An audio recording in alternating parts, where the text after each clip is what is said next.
The massive crystal dome buzzed with voices from 100 different worlds. Beings of all shapes and sizes filled the council chambers on Nexus Prime. Some had scales that shimmered like oil on water. Others had tentacles that moved like dancing. Snakes. A few looked like walking rocks with glowing eyes. They all had one thing in common. They thought they were better than everyone else. High Counselor Vexed, H raised his forearms for silence. His blue skin pulsed with bright patterns as he spoke. Fellow beings of the galaxy, we gather today to solve an old problem. For too long we have argued about which race is the strongest, and which species deserves to lead the galaxy. Wars have been fought, planets have burned, this must end. The crowd rumbled with agreement. The Krillian ambassador stood up on his 6 legs. His voice was like grinding metal. The Krillian Empire has proven its strength in countless battles. Our warriors are unmatched. Our technology is supreme. The question is already answered. A crystal being sparkled with anger. The Vorthan Collective disagrees. Intelligence matters more than brute force. Our minds can solve any problem. Our computers can beat any warrior. The bug-like Zephyrian delegate clicked her mandibles. Speed and numbers win wars. The Zephyrian swarm has conquered more worlds than both your species combined. The arguing started again. Voices rose higher and higher. Some beings banged the floor with their claws or tentacles. Others made sounds that hurt the ears of anyone listening. Counselor Vexith waited for the noise to die down. This is exactly why we need the competition. We'll settle this once and for all. But not with our usual methods. No advanced weapons. No computers. No spaceships. No energy shields. Nothing but the most basic tools and your natural abilities.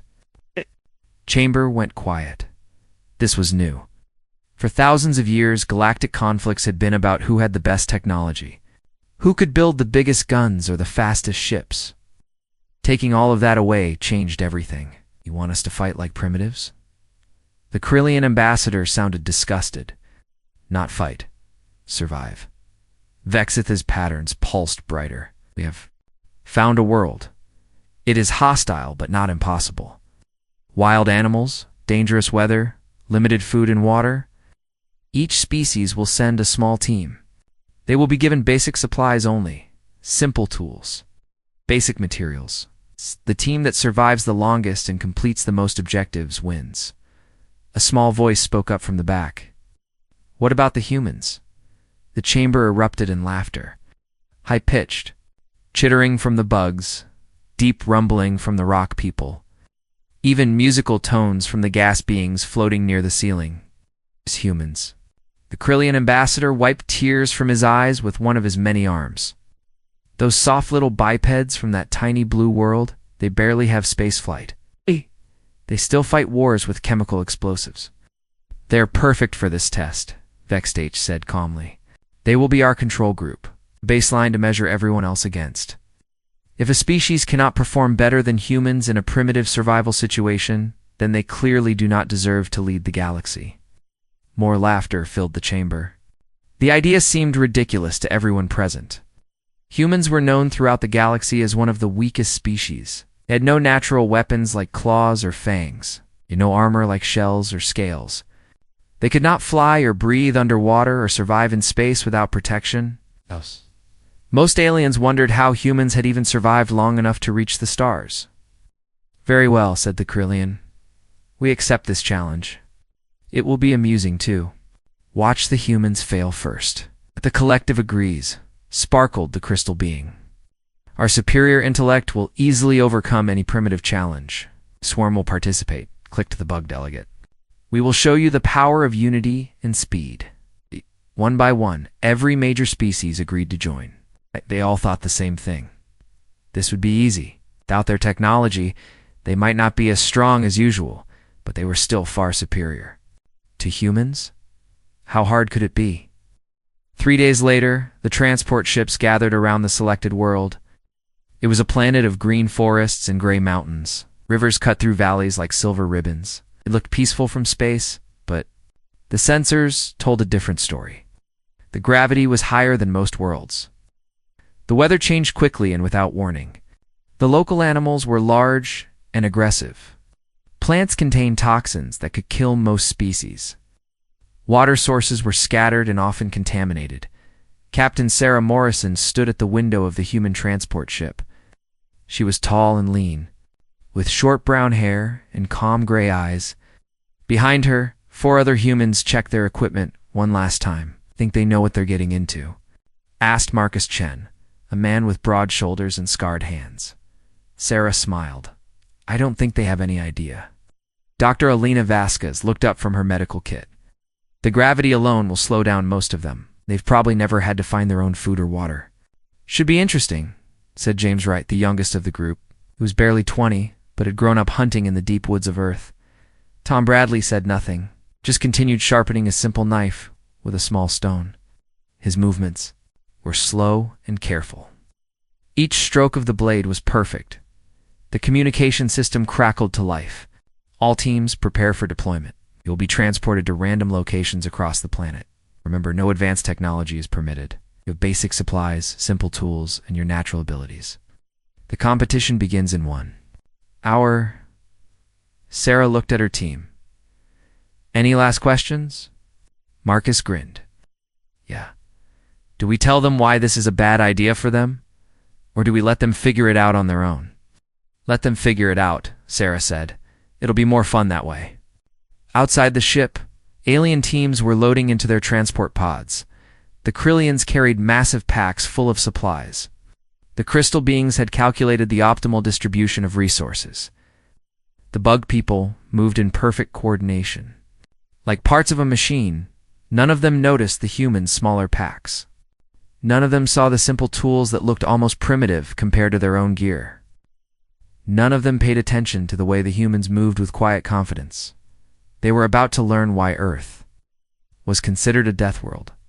They were about to discover what happened when you took away technology from beings who had spent millions of years learning to survive without it.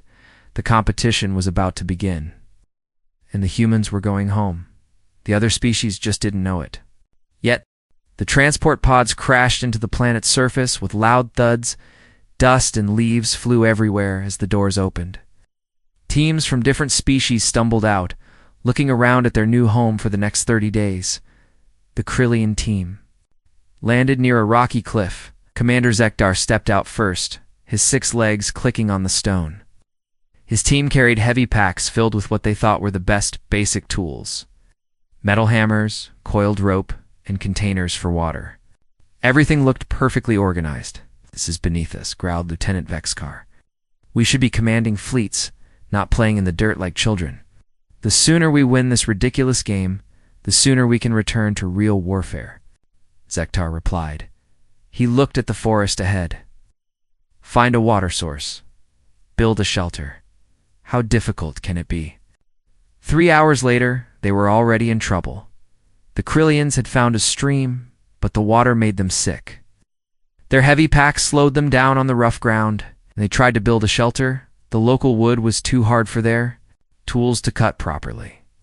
By nightfall, they were cold, hungry, and angry. The Vorthon collective team was having similar problems.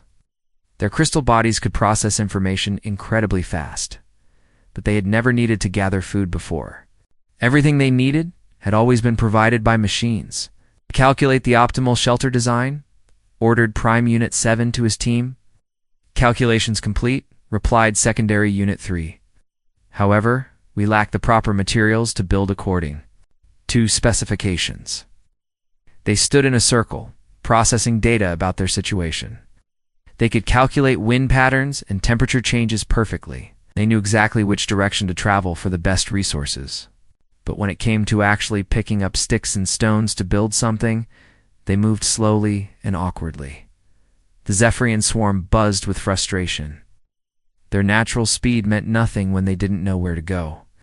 They could run faster than any other species, but they kept running in the wrong direction. Their perfect coordination was useless when nobody knew what to coordinate toward. "Queen Mind is not here to guide us," clicked Warrior Unit 847. "How do we know what to do?" "Follow instincts," replied Scout Unit 203. "Hunt, gather, survive." Their instincts were for raiding other civilizations. not surviving in the wilderness. They had spent so long as a spacefaring species that they had forgotten how to live on a planet. Meanwhile, the human team was having a very different experience. Sarah's team had landed in a valley between two hills, within minutes of stepping out of their pod. They were already moving with purpose. There was no discussion, no planning session, no standing around looking confused. Marcus immediately began gathering dry wood for a fire. His hands moved quickly, sorting the sticks by size and dryness. He had been camping since he was 5 years old. This was as natural as breathing. Tom disappeared into the forest without a word. He moved like a shadow between the trees, reading signs that other species couldn't even see. Broken twigs showed where animals had passed. Scratches on bark told him what kinds of creatures lived here. A bent blade of grass revealed which direction they had gone. Alina started testing plants.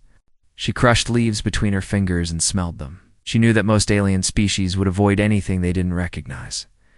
But humans had learned to eat almost anything over millions of years. Her ancestors had survived ice ages and droughts by being willing to try new foods.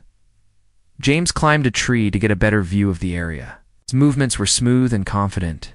The other species had better technology for seeing far distances, but none of them could climb like a human. His flexible joints and strong grip let him go places others couldn't reach. Sarah watched the landscape with experienced eyes. She had been a survival instructor in the military before becoming a starship captain. She knew how to read terrain, how to find water, how to predict weather. More importantly, she knew how to keep a team alive when everything went wrong. "Stream's about half a mile that way," James called down from the treetop. "And I can see smoke from the Krillian camp. They're having trouble with their fire." "Any sign of the other teams?" Sarah asked. "The bug people are running in circles about 2 miles north. The crystal folks are still standing where they landed, just talking." By sunset, the humans had accomplished more than the other teams combined. They had a strong shelter built into the side of a hill. The fire was burning steadily in a pit lined with stones. Tom had returned with 2 rabbits and several fish from the stream. Lena had found edible berries and roots. They even had clean water stored in containers made from large leaves. The alien teams were struggling just to stay warm. "How are they doing this?" Zektar demanded as he watched the human camp through his scope. "They have the same basic tools we do. It's less technology than us. They should be failing worse than anyone." His lieutenant looked puzzled. "Perhaps they are using hidden technology?" "The scanners would detect that. No, this is something else."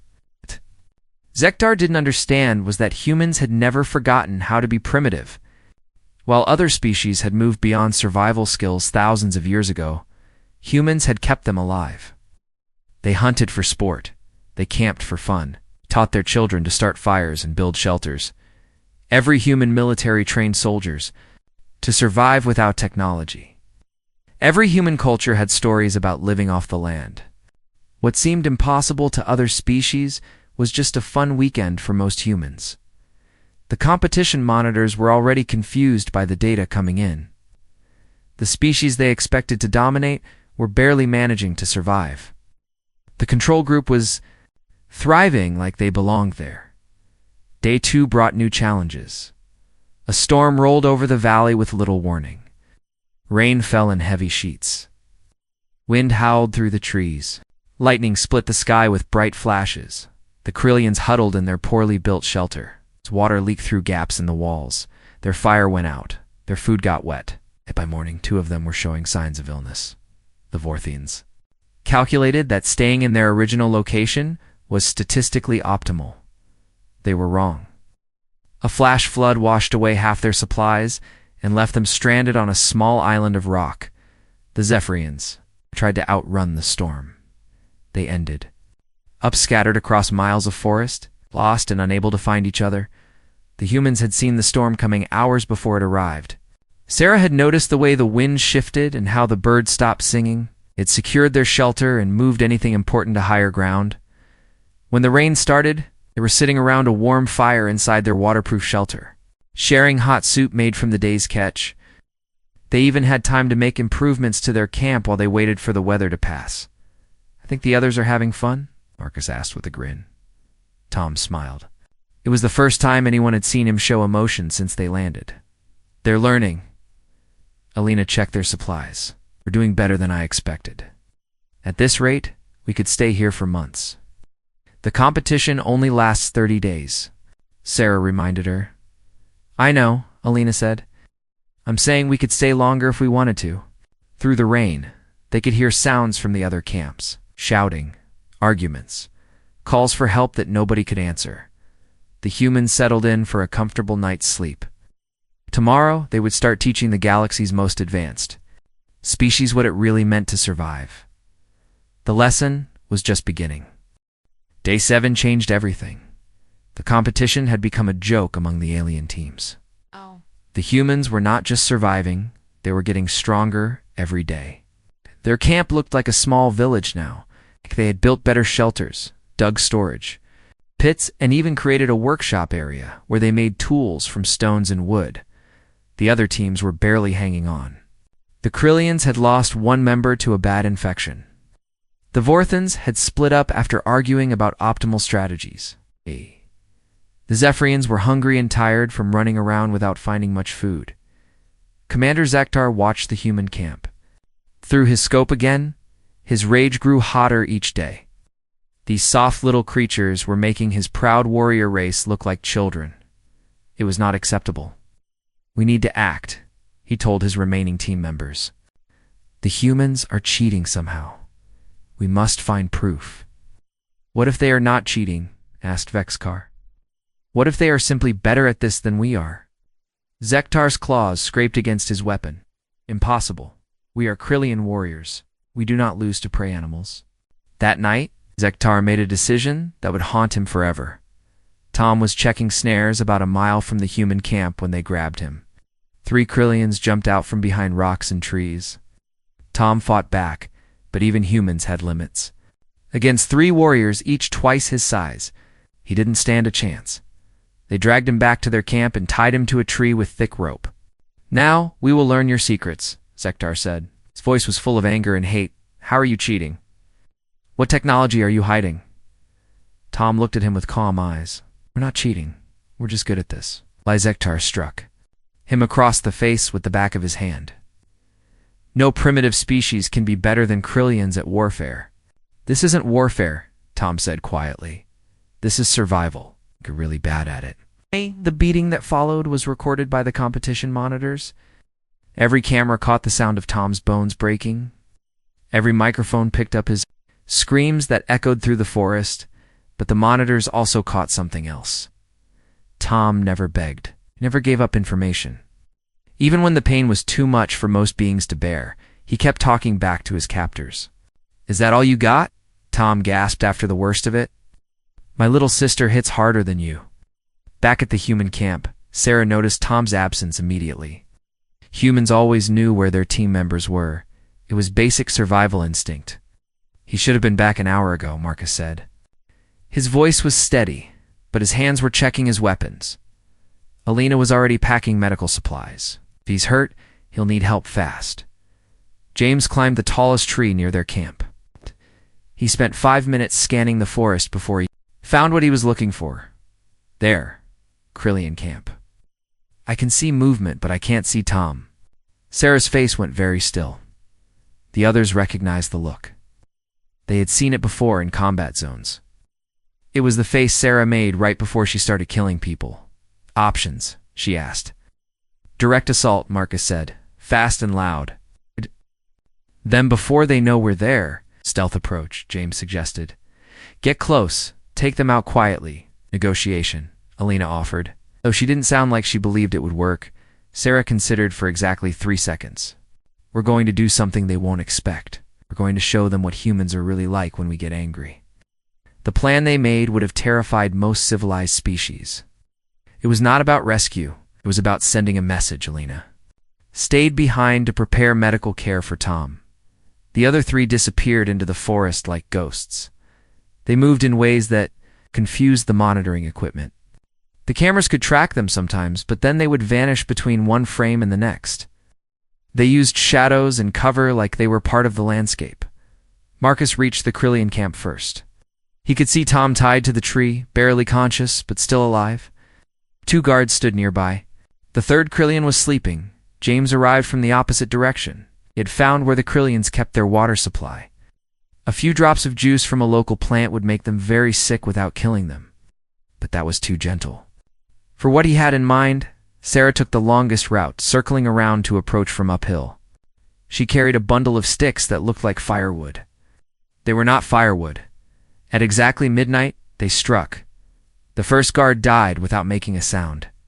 James appeared behind him like a shadow, and the Krillian simply collapsed. The second guard turned to investigate and found Marcus waiting. The fight lasted 3 seconds. The sleeping Krillian woke up to find Sarah standing over him with a spear pointed at his throat. "Commander Zektar," she said in a voice like winter ice, "we need to talk." Gektar scrambled to his feet, reaching for his weapon. He stopped when he saw his dead team members. "Impossible," he whispered. "You are just humans, weak little prey animals." "You're right," Sarah said. "We are just humans. Do you know what that means?" She stepped closer. The spear never wavered. "It means we come from a world where everything wants to kill us. The weather, the animals, the plants, even the bacteria. We survived because we became very, very good at killing things that threaten us."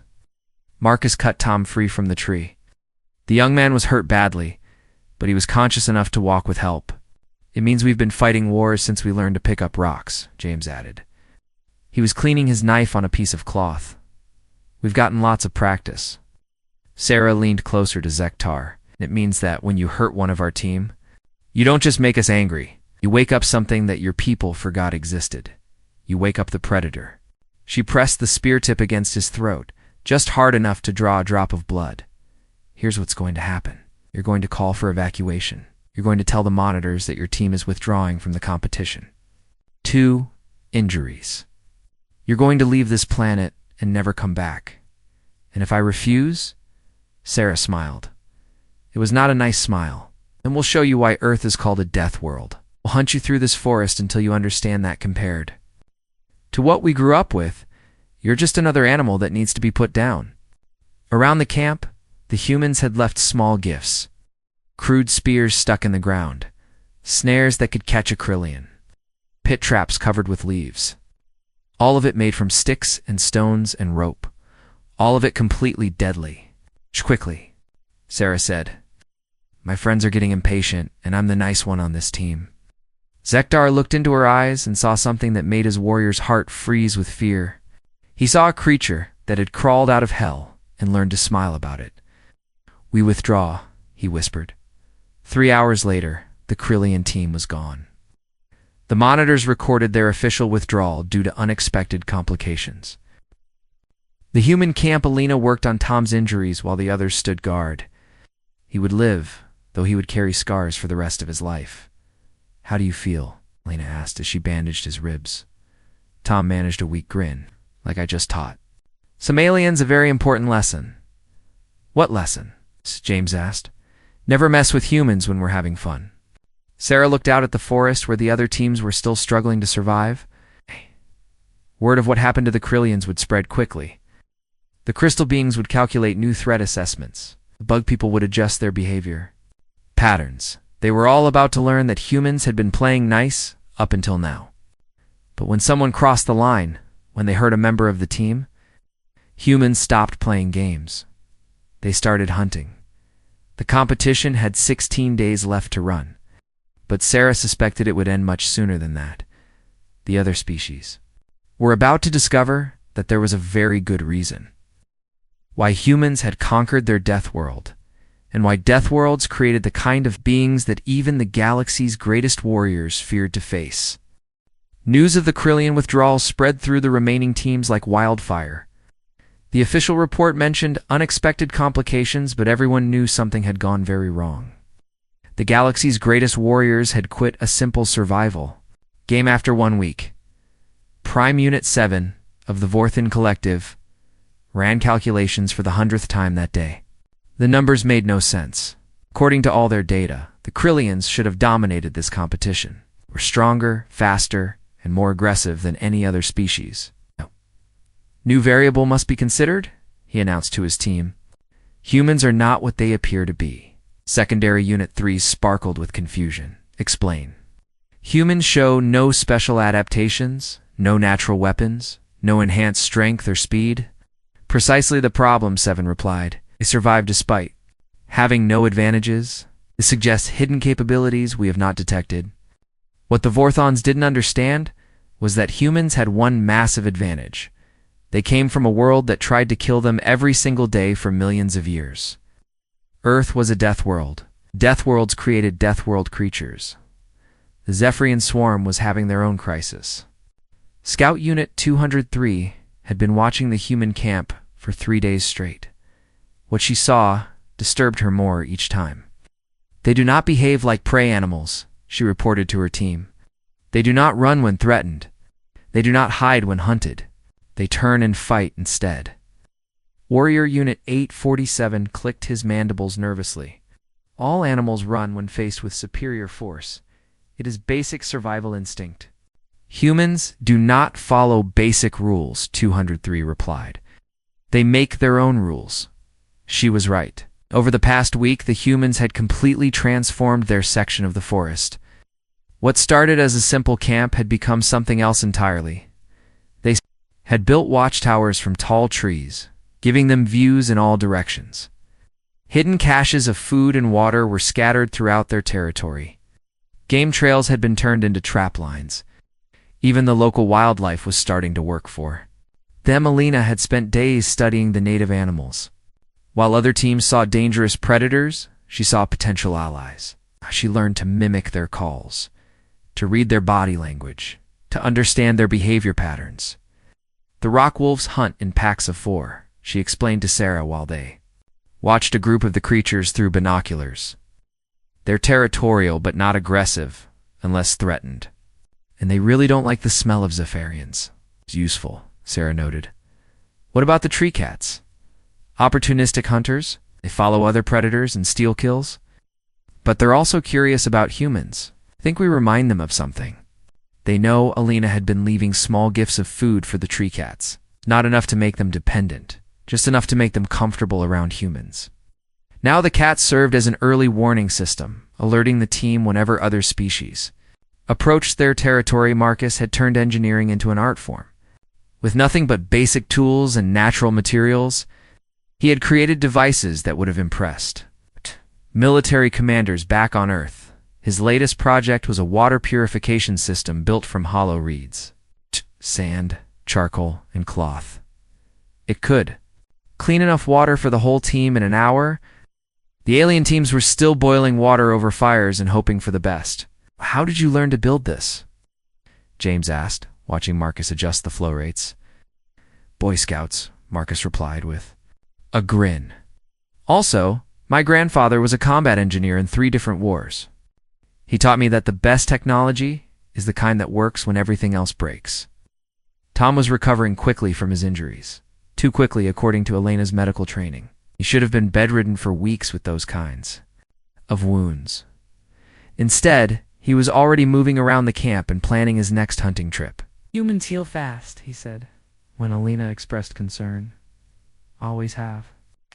It's what kept us alive when everything on our planet wanted to eat us. But it wasn't just physical healing. Tom showed no signs of trauma from his capture and torture. If anything, he seemed more focused than before, more dangerous. They broke 3 of my ribs and dislocated my shoulder, he told James while sharpening a new spear. They also taught me exactly how tough Krillians are. Next time I'll know where to hit them to make it count. The monitoring stations were recording everything, and the data was making scientists across the galaxy very nervous. The humans weren't just surviving, they were evolving their tactics in real time. Day 12 brought the first major storm of the season. Wind howled across the valley at speeds that could knock down trees. Rain fell so hard it was difficult to see more than a few feet ahead. Lightning struck the ground every few seconds. The remaining alien teams huddled in their shelters, waiting for the storm to pass. The Vorthons calculated the optimal position to minimize wind damage. The Zephyrians clustered together for warmth and protection. The humans went hunting. Storm like this will drive all the game animals to shelter, Sarah explained as the team prepared to leave their camp. Which means we know exactly where to find them. They moved through the forest like they were born to it. The wind and rain that blinded other species barely slowed them down. They used the storm as cover, knowing that no one else would be moving. In this weather, by the time the storm passed, they had captured enough food to last 2 weeks. They also had fresh intelligence on the other team's positions and a complete map of their territory. Howe Scout Unit 203 whispered as she watched. The humans returned to their camp with full packs. How did they move in, whether that would kill us? The answer was simple. Humans had been surviving storms for millions of years. Ice ages, hurricanes, tornadoes, floods, droughts. Earth had thrown everything at them, and they had learned to use it all as tools. Day 15 brought a new challenge. A pack of apex predators called shadow stalkers had moved into the valley. They were the size of earth bears, but faster and smarter. Most importantly, they were hungry. The alien teams panicked. The Vorthons calculated that their chances of survival had dropped to 12%. The Zephyrians prepared to run to a different part of the planet. The humans started planning a hunt. 6 adults, probably 2 juveniles based on the tracks, Tom reported after scouting the area. Now they're using the old riverbed as a highway between hunting grounds. Pack hunters, Alina added. Similar to earth wolves, but bigger and more aggressive. They communicate through scent markers and low frequency calls. Marcus was already sketching plans in the dirt. We can channel them into a kill zone using natural barriers. Build a funnel system that forces them to approach from one direction. Why are we hunting them? James asked. Why not just avoid them like the other teams? Sarah smiled, that cold smile that had become her trademark. Because they're in our territory now. Because the other teams need to understand something important. What's that? On Earth, humans aren't just another species trying to survive. We're the apex predator. We're the thing that all the other dangerous animals are afraid of. The hunt took 3 days to plan and execute. When it was over, the shadow stalkers were gone, and the humans had enough meat and materials to last the rest of the competition, more importantly. Every monitoring station in the system had recorded footage of humans successfully hunting creatures that other species considered mythical monsters. The alien teams stopped trying to compete. The Vorthons spent their time calculating statistical models of human behavior. The Zephyrians focused on staying as far away from the human territory as possible. They had finally understood what they were dealing with. It's not a primitive species that got lucky, not a control group that happened to know a few survival tricks. They were facing the dominant predator from a death world. A species that had spent millions of years learning to kill everything that threatened them. A people who looked at a hostile planet and saw home. The competition still had 15 days left to run. Everyone knew it was already over. The only question now was whether the other teams would survive long enough to see the end in their camp. The humans sat around their fire, comfortable and well-fed. They had turned a survival competition into a demonstration of why their species had conquered the stars. Despite having no natural advantages, they had shown the galaxy what it meant to be human, and the galaxy was beginning to understand why that should terrify them. Day 25 brought desperation to the alien teams. Only 5 days remained in the competition, and they were losing badly. The humans had not just survived, they had conquered an entire section of the planet and turned it into their personal kingdom. Emergency communications crackled between the remaining teams. For the first time in galactic history, species that had been enemies for centuries were working together. The Vorthons and Zephyrians had formed an alliance born of pure fear. The humans must be stopped. Transmitted Prime Unit 7 to the Zephyrian commander. They have made a mockery of this competition and of our civilizations. Scout Unit 203 buzzed with agreement. Current data suggests they are not even trying to win. They are playing with us like children play with toys. It's true. Humans had completed every competition objective within the first 2 weeks. Food gathering, shelter construction, territory mapping, resource management. They had done it all, faster and better than anyone else. Now they were just showing off. The Alien Alliance made their decision. If they could not win through survival skills, they would win through numbers. All remaining team members would converge on the human camp for one final assault. 14. Aliens against 5 humans. They chose their battleground carefully, a wide valley with good sight lines and multiple escape routes. The terrain would favor their superior technology and coordination. There would be nowhere for the humans to hide, nowhere to set their primitive traps. The attack was planned for dawn on day 26. The aliens would come from 3 directions simultaneously, overwhelming the humans through sheer force of numbers. It was a good plan. It should have worked. It didn't. Sarah watched the alien teams moving into position from her hidden observation post. She had been expecting this for days. Desperate enemies always chose the same solution: direct confrontation. Up exactly where we thought they would, she whispered into her radio. Marcus, are your surprises ready? Been ready for a week, came the reply. Just waiting for them to step into the right spots. The humans had spent 3 weeks turning the entire valley into a weapon. What looked like natural terrain to the aliens was actually a carefully constructed killing field. Every rock, every tree, every patch of ground had been chosen and prepared. Tom was positioned on the north ridge with a clear view of the approaching Zephyrians. Bug people are moving fast. They'll be in position in about 10 minutes. Alina had taken the south approach where the Vorthons were advancing. Crystal folks are being very methodical, scanning everything with their instruments. Too bad they're looking for the wrong things. James was high in a tree at the center of the valley. All teams are moving according to plan. Should I give them the warning shot? Not yet, Sarah replied. Let them get comfortable first. The alien commanders felt confident as they reached their positions. The humans were trapped in the valley below with no way to escape. Their primitive weapons would be useless against coordinated assault by superior beings. Prime Unit 7 began the final calculation. All units report ready. Target acquisition complete. Begin assault in 3:2. The attack lasted exactly 47 seconds. The Zephyrians charged first, using their natural speed to close the distance quickly. They made it halfway across the valley before the ground started exploding underneath them. What they thought was solid earth was actually a network of concealed pit traps connected by tripwires. The Vorthons tried to advance more carefully, but careful didn't help when the trees themselves started falling on them. Marcus had spent weeks weakening specific trees with precise cuts, turning the forest into a series of massive clubs ready to swing down on command. The few aliens who made it through the initial traps found themselves facing something worse than primitive weapons. They found themselves facing humans who had spent 3 weeks learning their weaknesses. Tom appeared behind the Zephyrian commander like a ghost. His spear found the exact spot between armor plates that he had identified during weeks of observation. The insectoid warrior fell without making a sound. Alina used the Vorthons' own scanning equipment against them. A handful of local crystals threw off their sensors, creating false readings that sent them stumbling into carefully prepared snares. James dropped from the trees onto surprised aliens who thought they were fighting primitives.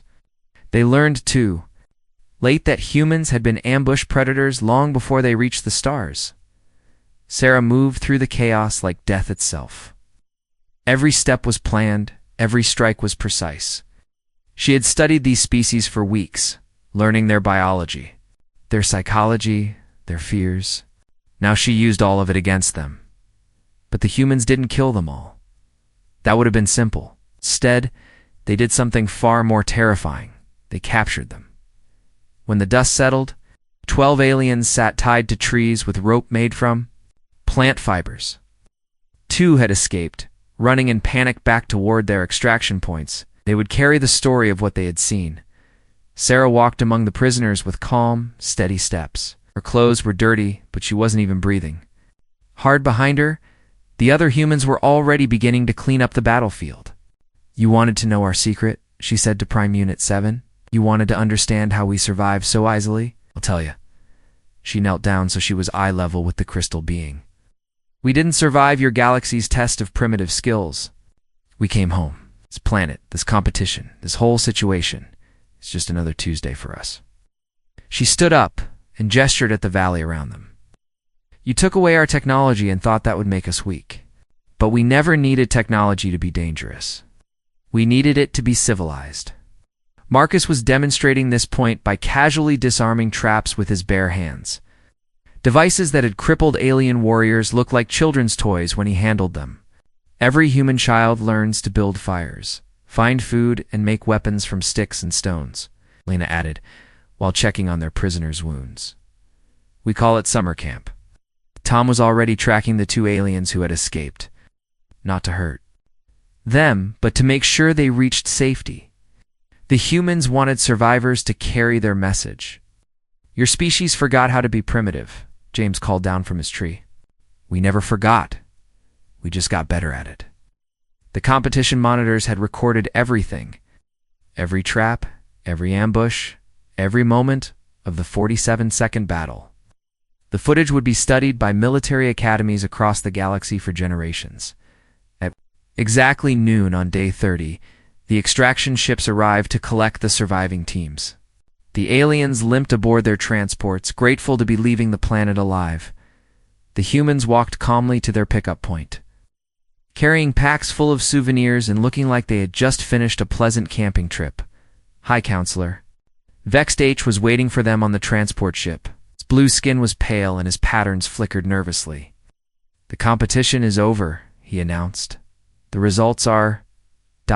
conclusive. Sarah looked at him with the same calm expression she had. Worn throughout the entire competition. What did you learn? Vexed H was quiet for a long moment. We learned that there are species in this galaxy that never stopped being what evolution made them. We learned that taking away technology does not make everyone equal. It reveals who was truly dangerous all along. He paused, then added quietly, we learned why Earth is classified as a death world, why death worlds should never be underestimated. The transport ship carried them back to Nexus Prime, where emergency sessions of the Galactic Council were already being held. New protocols were being written, new classifications were being created. The survival competition program was permanently canceled. No species wanted to risk facing humans in their natural element again, but more importantly, the galaxy's attitude toward humanity changed forever. They had thought humans were weak because they fought with primitive weapons and simple tactics. Now, they understood that humans fought with primitive weapons because primitive weapons worked just fine. The Council. Chambers were filled with nervous chatter as the human team was escorted to the main floor. Representatives from hundreds of worlds watched them with new eyes. These were not the soft, weak creatures they had dismissed before. These were apex predators from a death world. These were the beings who had looked at a hostile galaxy and decided to make it their home.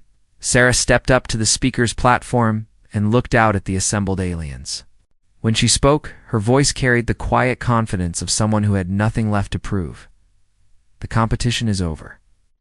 You wanted to know who deserves to lead the galaxy. We're not interested in leading you. We're perfectly happy being underestimated. She smiled that cold smile one last time. But if anyone else wants to test us, you know where to find us. We'll be at home on our death world, teaching our children how to turn sticks and stones into weapons. The human team walked out of the council chambers and back to their ship. Behind them, the galaxy's most powerful beings sat in stunned silence. Finally understanding what they had awakened, humanity had shown them that the most dangerous species was not the one with the best technology. It was the one that never needed technology to be terrifying. The message came on a Tuesday morning when most humans were drinking their coffee and getting ready for work. It arrived as radio waves, television signals, and internet data all at once. Every screen on Earth showed the same thing: a tall, blue-skinned alien with 4 arms and golden eyes. People of Earth, the alien said in perfect English, I am Ambassador Kethvor of the Galactic Council. Your world is in great danger. President Martinez was in the middle of a budget meeting when her aide burst through the door. Ma'am, you need to see this right now. Around the world, leaders stopped what they were doing. Prime ministers left their dinners. Kin stepped away from ceremonies. Everyone watched as the alien continued speaking. For 300 years our galaxy has been at peace, Kethvor said. But now something terrible has come from beyond the stars. We call them the Void Swarm. They eat planets. They destroy everything in their path. They cannot be reasoned with or stopped. The alien's image changed to show space battles. Huge black ships that looked like insects fought against colorful alien fleets. The black ships won every time. They surrounded planets and somehow made them disappear, leaving nothing but empty space. 17 worlds have already fallen, Kethvir continued. Billions of lives lost. The void swarm grows stronger with each victory. Every free species in the galaxy must join together to fight them. This includes Earth. President Martinez grabbed her phone and called the Secretary of Defense. Are you seeing this? Yes, ma'am. Our satellites are picking up a large ship just outside our solar system. It's bigger than anything we've ever built. On the screens, Kethvor raised all 4 of his arms.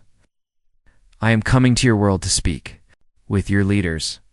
Together, we will plan Earth's part in this war. The fate of all life depends on it. The transmission ended. 3 days later, a ship the size of a city appeared in Earth's sky. It looked like a crystal cathedral mixed with a starfish. It moved slowly toward the United Nations building in New York. People stood in the streets, pointing and taking pictures. Most were excited. First contact with aliens was finally happening. The ship landed in Central Park. The grass didn't burn or get crushed. Instead, the ship seemed to float just above the ground. The ramp extended down, and Ambassador Kethvor walked out. He was exactly as he had appeared on the screens, but taller than expected. Behind him came 12 other aliens, all different species. Some had fur, others had scales. One looked like a walking tree. Welcome to Earth, President Martinez said. She had flown in from Washington, along with leaders from China, Russia, Britain, and 50 other countries. We are honored to meet you. Kethvor bowed his head. The honor is ours, though I wish we met under better circumstances.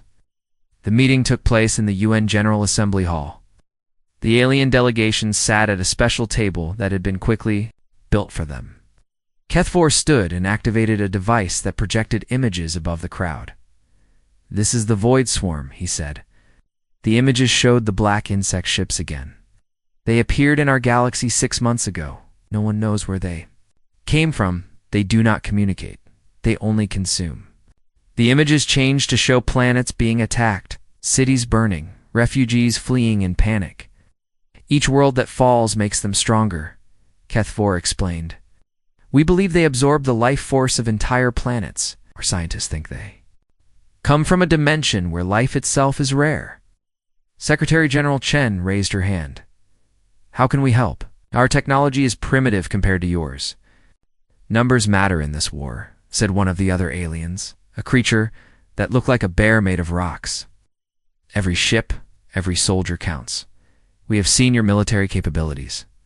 Humans are natural fighters. You will serve well in the fleet. President Martinez felt a chill. Serve in the fleet? You mean send our people to fight in space? Of course, Kethvor said.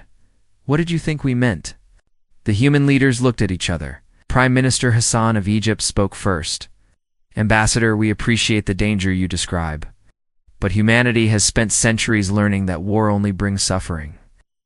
We have just achieved global peace among ourselves. Why should we throw that away for a conflict we did not start? The aliens seemed surprised. The tree-like creature's leaves rustled with what sounded like laughter.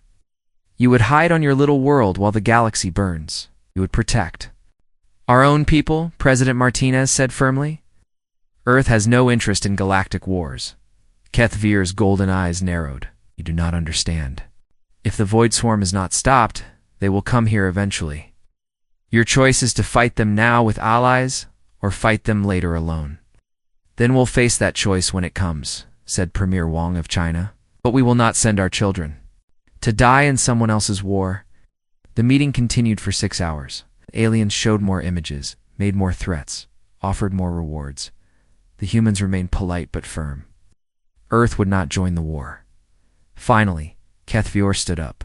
His face showed anger and disgust. You are cowards. Your species is exactly what we expected from a primitive world. You care only for yourselves. Perhaps President Martinez said calmly. But our children will sleep safely tonight.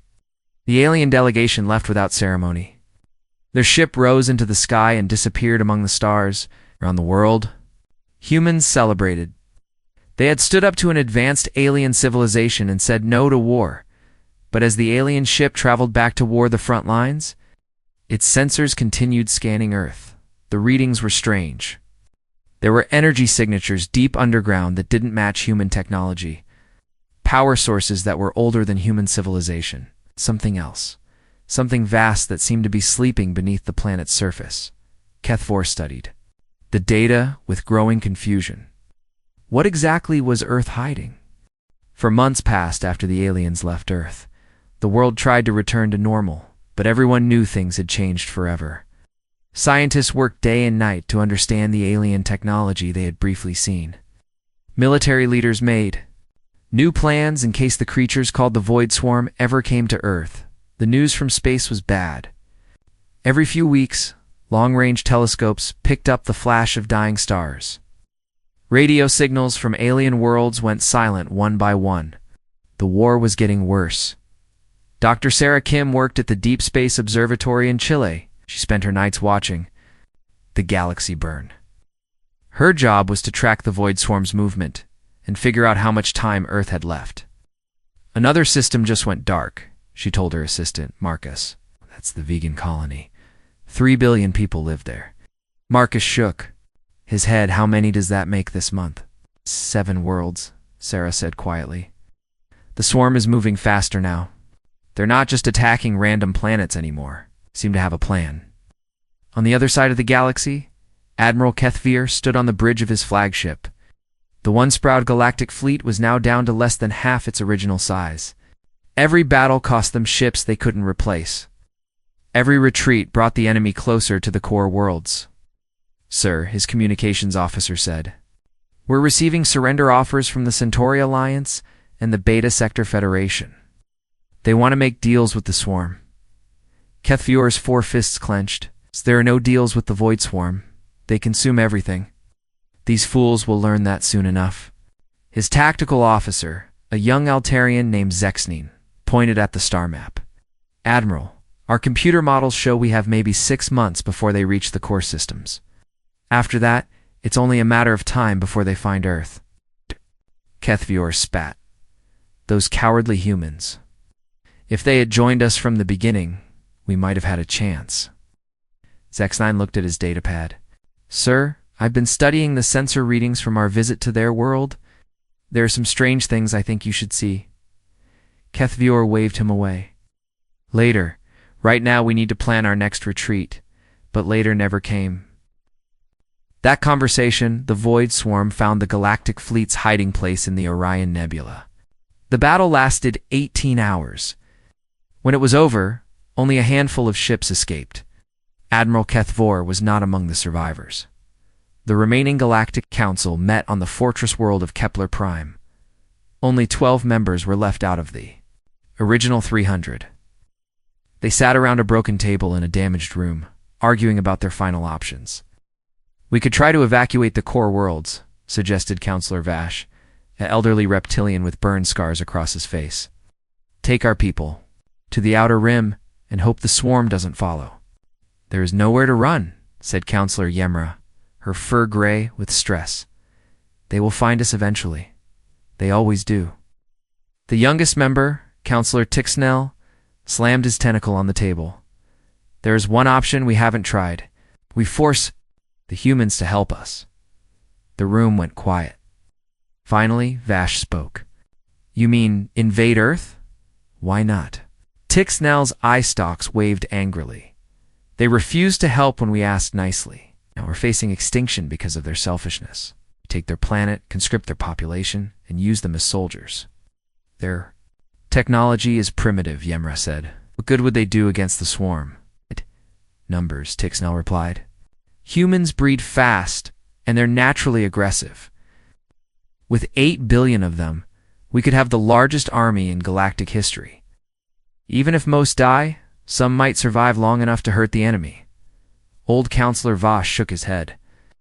It would be genocide. We would be forcing an entire species to die for our mistakes.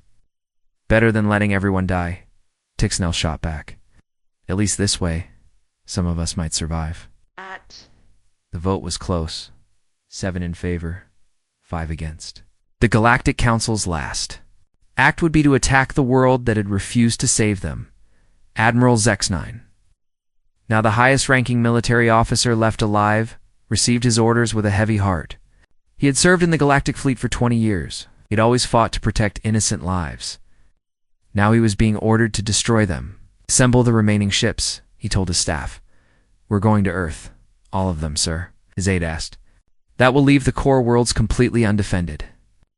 The core worlds are doomed anyway, Zexnine said bitterly. This is our last desperate gamble. 2 weeks later, the largest fleet in human history appeared at the edge of Earth's solar system. 237 ships of different sizes and designs. All that remained of a once mighty galactic civilization. They moved slowly toward the small blue planet that had dared to say no. On Earth, every government received the same message at the same time. Admiral Zexnine's face appeared on screens around the world. He looked tired and sad, but his voice was firm. People of Earth, this is Admiral Zexnine of the Galactic Fleet. 4 months ago, you refused to help us fight the Void Swarm. Now that enemy has destroyed most of our worlds. Billions are dead because you chose to hide instead of fight. President Martinez watched from the White House Situation Room. Around her, generals and advisors whispered urgent plans. You have one choice, the Admiral continued. Surrender your planet to Galactic Council control. Your people will be conscripted into our military. Your factories will build our weapons. Your children will serve in our fleet. You will help us fight whether you want to or not. The transmission paused. When Zexnine spoke again, his voice was barely a whisper. I am sorry it has come to this. You have 1 hour to surrender. If you refuse, we will take your world by force. Zexnine out. The Situation Room President Martinez looked at her advisors. Options? Our satellites show they have enough firepower to glass the entire planet, General Hayes said grimly. Even our nuclear weapons wouldn't scratch their shields, so we surrender? President Martinez asked. Maybe, said Dr. Elizabeth Warren, the president's science advisor. But there's something strange happening. Our deep ground sensors are picking up massive vibrations from the Earth's core. It started right when the alien fleet arrived. Earthquakes? The president asked. No, ma'am, Dr. Warren said, looking confused. It's more like something very large is waking up. Above them, the alien fleet waited for an answer. They expected Earth to surrender quickly, just like every other primitive world they had conquered. They had no idea what was sleeping beneath the planet's surface. They had no idea that they hadn't just threatened a helpless world. They had knocked on the wrong door. The hour passed in silence. On Earth, leaders made frantic phone calls. Military bases prepared for the worst. Children were sent home from school early. Everyone waited. Admiral Zexnine stood on his bridge, watching the clock count down. His crew looked nervous. They were about to attack a peaceful world. It felt wrong, but they had no choice. The Void Swarm would kill everyone if they didn't get help. Time's up, Admiral, his communications officer said. Zexnine closed his eyes for a moment. When he opened them, his face was hard with determination. Send the final message. On every screen on Earth, the Admiral appeared again. People of Earth, your time is over. Since you will not help us willingly, we will take your world by force. This is your last chance to surrender. President Martinez stepped forward in the White House press room. Cameras from around the world watched as she spoke. Admiral Zexnine, Earth's answer remains the same. We will not be part of your war. We'll not send our people to die for your mistakes. Then you have chosen death, Zexnine said coldly. All ships, begin the attack. Target their major cities first. The Galactic Fleet moved into formation. Weapons powered up, creating bright lights that could be seen from Earth's surface. People in cities around the world looked up at the sky and saw their doom approaching. Firing in 10 seconds, the weapons officer announced, but before he could, fire. Something strange happened. Every sensor on every ship started screaming warnings at once. The space around Earth began to shimmer like heat waves on a hot day. Admiral, the sensor operator shouted, I'm reading massive energy buildups all over the planet's surface. These Readings don't make sense. It's like the entire planet is a machine powering up. Zex9 stared at his displays. The energy readings were impossible. No planet could generate that much power naturally. Are their shields stronger than we thought? Sir, these aren't shields, the operator said, his voice shaking. This is something else entirely. On Earth's surface, strange things began to happen. In the Sahara Desert, sand dunes started moving in perfect geometric patterns.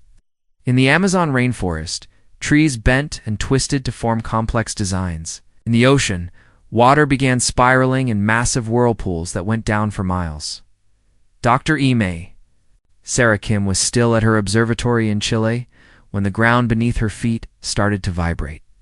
Marcus, are you seeing this? She called to her assistant. Marcus was staring at his computer screen in shock. The entire mountain range is moving, not shaking, moving, like it's rotating into a new position. Around the world, similar changes were happening. Mountain ranges shifted. Rivers changed course in minutes. Entire continents seemed to be rearranging themselves. But somehow, no cities were damaged. No people were hurt. It was like the planet itself was being careful not to harm the humans living on it in space. Admiral Zex9 watched in growing terror as Earth transformed before his eyes. "What is that planet?" he whispered his science officer, a brilliant Altarian. Named Dr. Kexwal was frantically analyzing the data. "Admiral, I think we made a terrible mistake. Look at these geological readings. The continents aren't just moving randomly. They're rotating into specific positions. It's like ... double quotes. Like what?" Zex9 demanded. Like they're parts of a machine. "Sir, I don't think Earth is a planet at all. I think it's some kind of artificial construct disguised as a world." Before Zex9 could respond, a new voice filled his bridge. It wasn't coming through their communications system. It seemed to come from the air itself, calm and emotionless like a computer. "Unknown vessels, you have fired weapons at this installation. Please identify yourselves and state your intentions." Zex9 looked around wildly. "Who is that?" "That voice coming from the transmission isn't coming from Earth's surface," his communications officer said. "It's coming from ... everywhere, like the entire planet is speaking to us." "This is Admiral Zex9 of the Galactic Fleet," he broadcast back. "We are here to claim this world in the name of the Galactic Council. The inhabitants have refused to help in our war against the Void Swarm." "Processing request," the voice replied.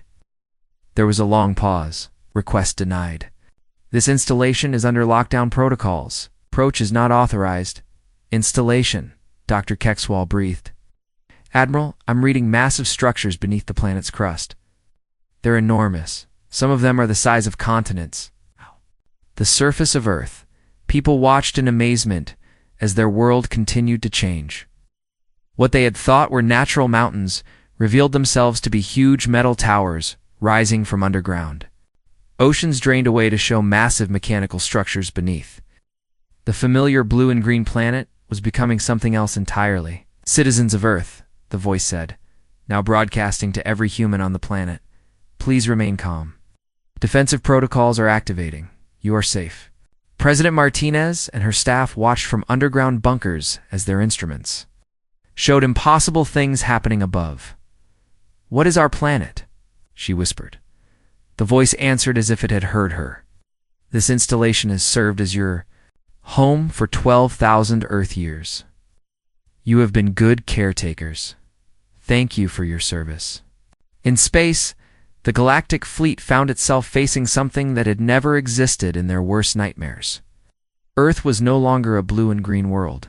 It was a massive geometric structure covered in armor plating and weapon systems. Ours. That reached up from the surface like metal mountains. Energy shields that made the space around it glow with power. Admiral Dr. Kexwal said quietly, "Our weapons can't hurt that thing. It's reading as a single solid object the size of a planet.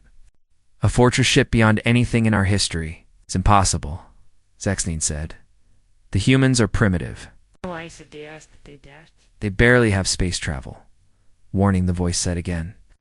"You have 30 seconds to withdraw from this area. If you do not comply, defensive measures will be taken."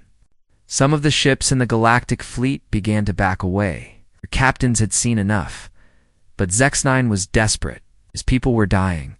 He couldn't return empty-handed. "All ships, fire everything," he ordered. "We have to try." The fleet opened. Fire with every weapon they had. Beams of energy and streams of particles struck Earth's new surface. The weapons that could destroy cities and crack moons hit the transformed planet with everything the aliens had left. Nothing happened. The attacks were absorbed by the armor like raindrops hitting an ocean. "Defensive measures authorized," the voice said calmly. What happened next would be remembered in galactic history. As the day the universe learned that humanity had never been alone, Earth revealed weapons that made the Galactic Fleet's technology look like stone tools. Beams of light reached out and simply erased alien ships from existence. Others were caught in energy fields and crushed like toys in less than 5 minutes. The proud Galactic Fleet was reduced to debris floating in space. Only a few ships managed to escape, their crews screaming warnings into their radios about the monster that had been sleeping in disguise. Admiral Zexanine's ship was among the survivors, but barely. As they fled toward deep space, he stared back at Earth in terror and amazement. "What have we done?" he whispered. Behind them, Earth began sending a signal into deep space. It was a signal that would reach every corner of the galaxy, a signal that said the Guardians were awake again, and they were not happy about being disturbed. The few surviving ships from the Galactic Fleet limped through space, their crews in shock.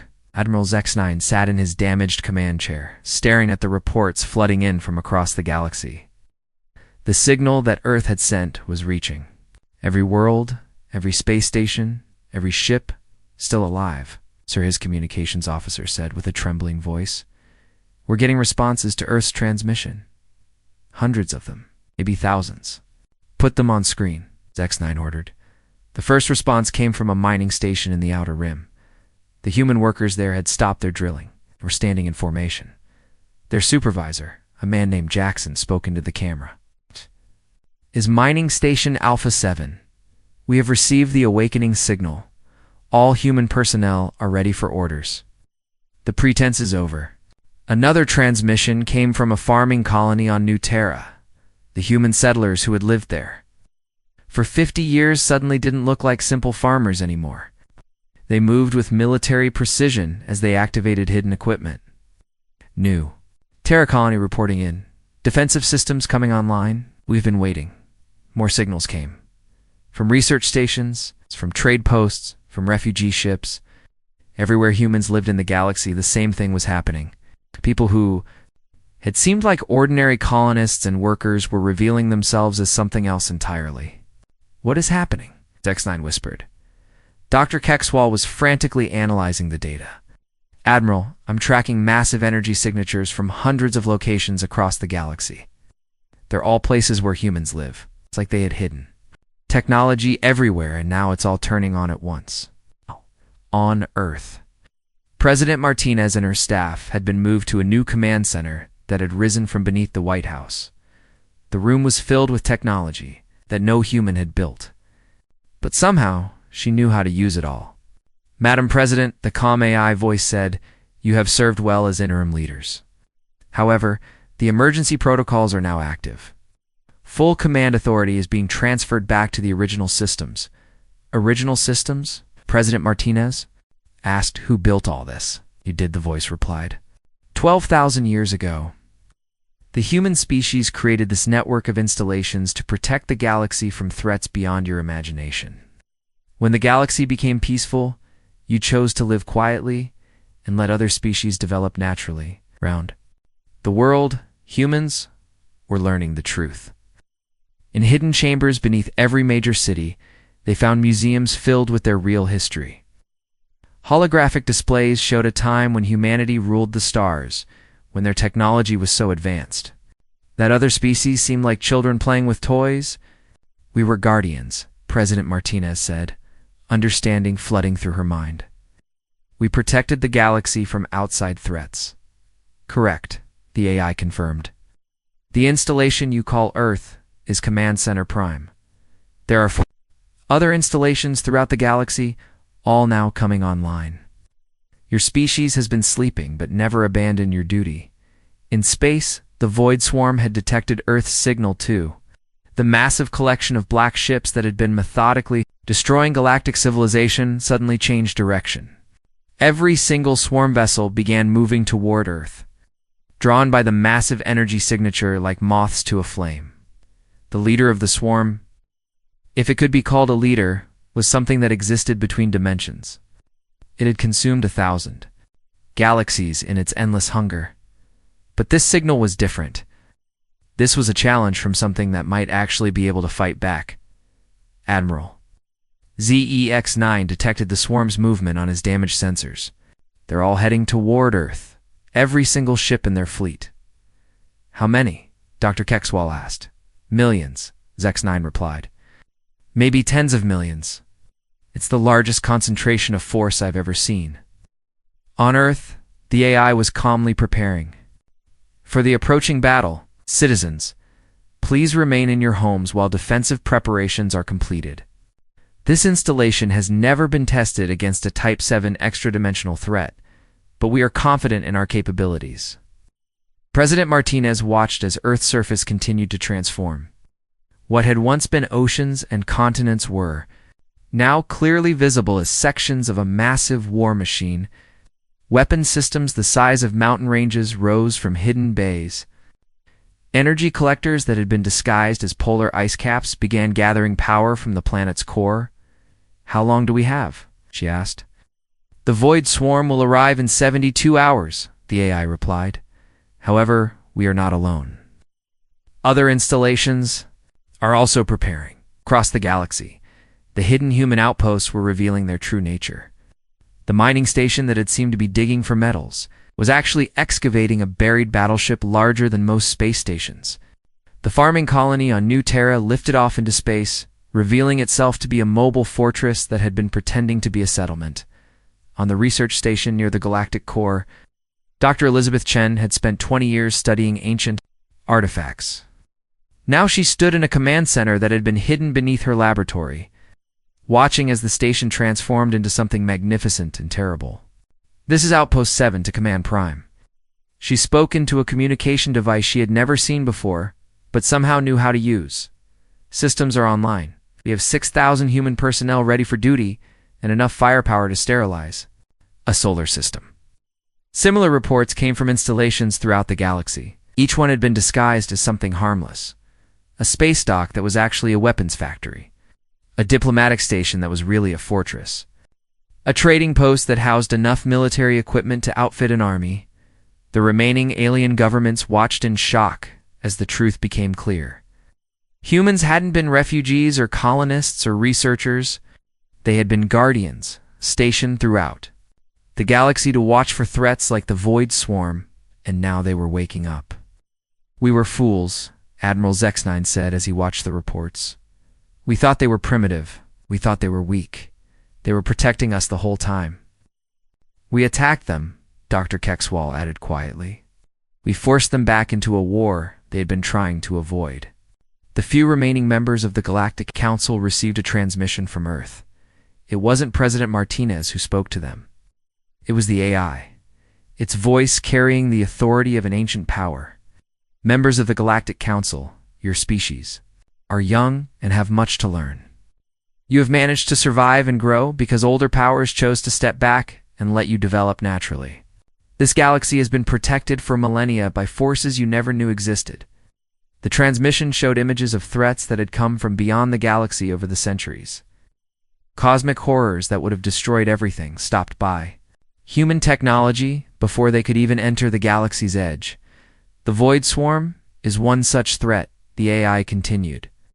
We had hoped your species would grow strong enough to handle such challenges on your own. Fortunately, that time has not yet come. We must intervene directly. On Earth, President Martinez realized that her entire life, everything she thought she knew about human history, had been a carefully maintained illusion.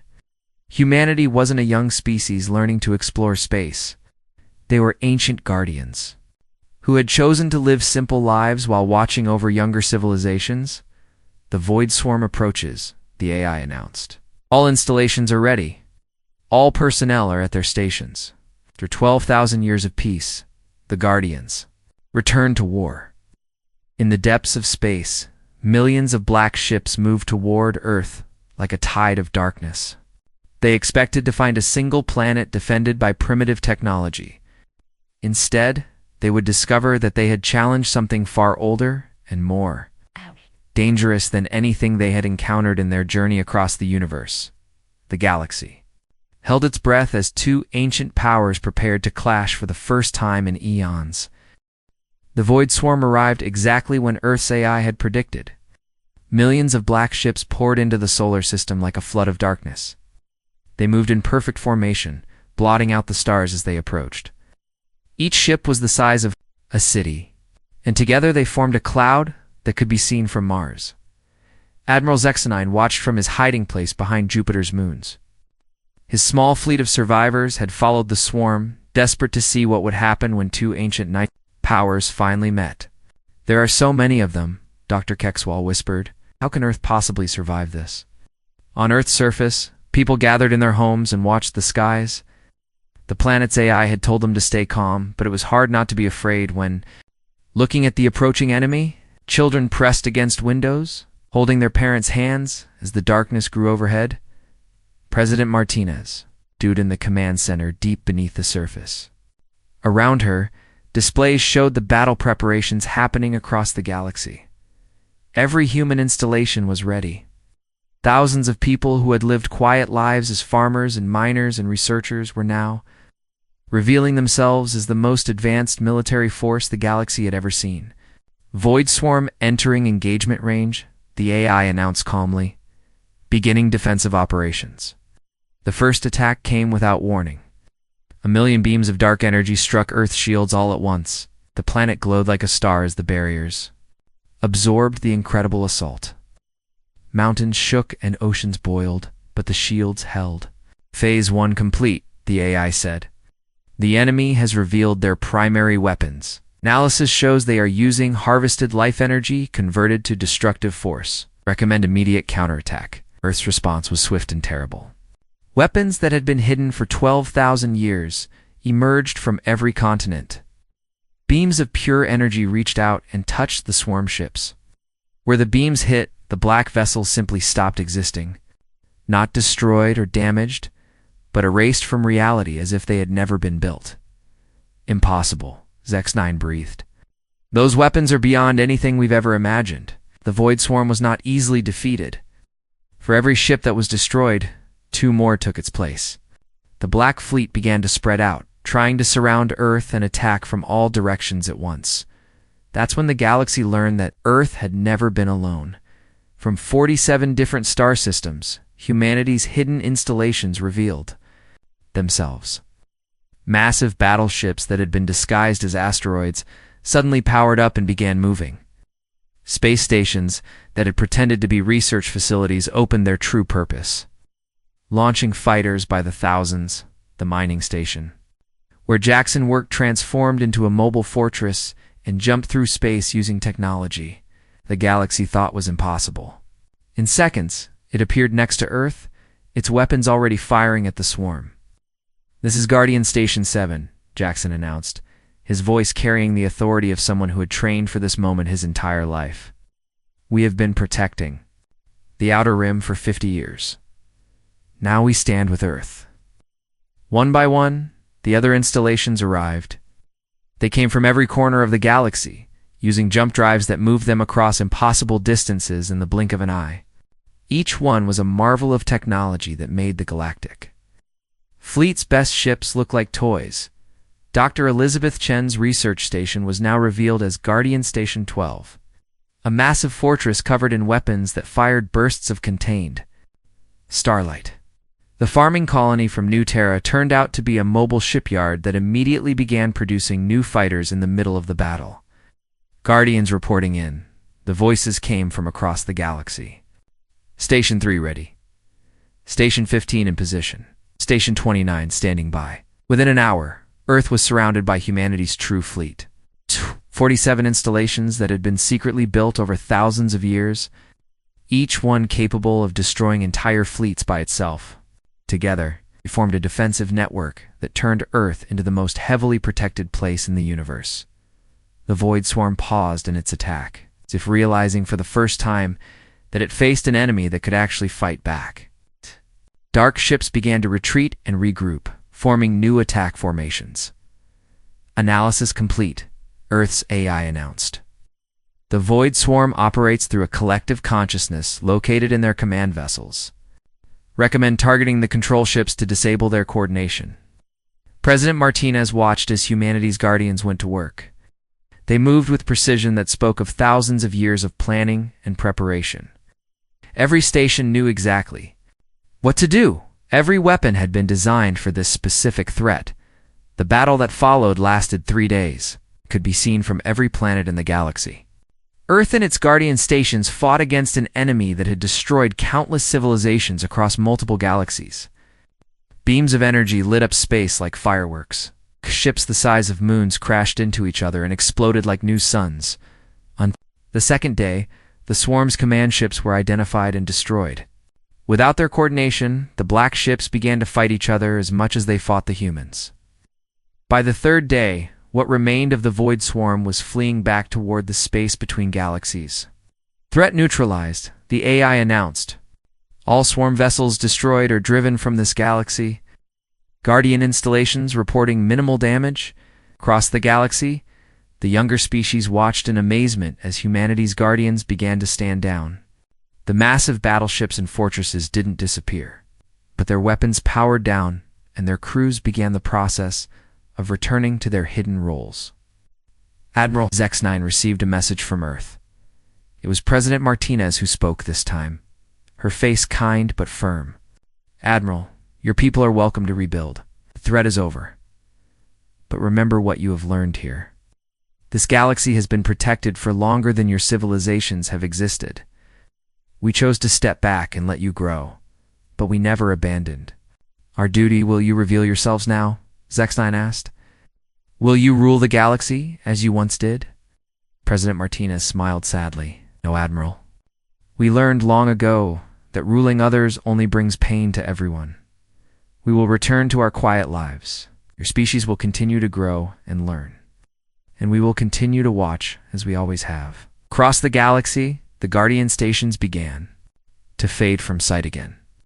Advanced camouflage systems made them invisible to sensors. The mining station returned to its work, but now everyone knew that Jackson and his crew were ready to protect them. The research stations went back to studying the universe, but their true purpose was no longer a secret. On Earth, the planet's surface slowly transformed back to its peaceful appearance. Oceans returned to their normal places. Mountains settled back into familiar shapes. Within a week, it looked like a simple blue and green world again. But now everyone knew the truth. Humanity had never been a young species struggling to survive. They were ancient guardians who had chosen to live quietly among the civilizations they protected. They had refused to join the war, not out of cowardice, but out of wisdom. They knew that once they returned to their role as protectors, the galaxy would never be the same.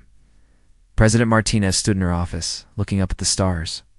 The White House looked normal again, but she could feel the vast machinery sleeping beneath her feet. Humanity's greatest secret had been revealed, and there was no going back.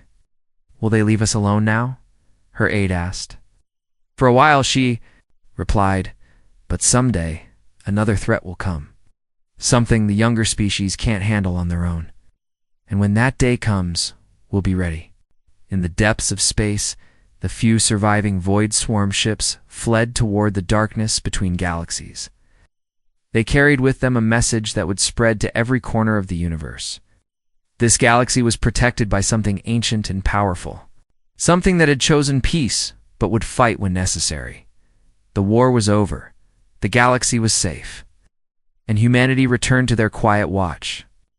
Guardian angels who had saved their children without asking for thanks or recognition, Earth had refused to join the war.